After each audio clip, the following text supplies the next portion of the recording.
গত ২-৩ দিনে অতি ভারী বর্ষণে পাহাড়ে ঢলে আমাদের বাড়ি, আমার গ্রাম, আমার এলাকা তথা আমার প্রিয় বাঁশখালী ভালো নাই আজ। পানিতে তলিয়ে গেছে অনেক ঘরবাড়ি। শতকরা ৯০% বাড়িতে পানি উঠেছে, তার মধ্যে আমার গড়ও বাদ যায় নাই।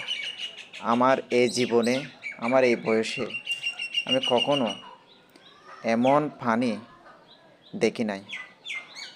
১৯৯১ সালে যে ঘূর্ণিঝড় হয়েছিল তখনও এইভাবে পানি উঠে নাই।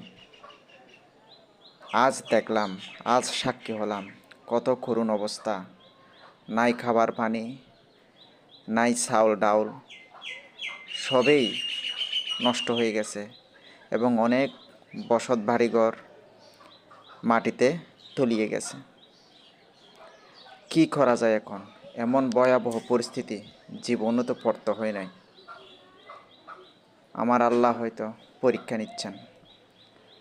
তার মধ্যে আমি গতকাল ঘর পরিষ্কার করাতে পায়ে আঘাতপ্রাপ্ত হয়ে এখন বিছানায় শুয়ে আছি। সবগুলো হলো একসাথে। হে আল্লাহ, আমাদের এমন কঠিন পরীক্ষা দিও না যে পরীক্ষা আমরা ফেল যাব। আমাদের দিকে তাকাও। এমন কঠিন বন্যা পরিস্থিতি থেকে আমাদেরকে রক্ষা করো। আমরা তোমার কাছে আশ্রয় চাই আল্লাহ। সবাই অনেক কষ্টে আছে, বিপদে আছে, আমাদের রক্ষা করো আল্লাহ।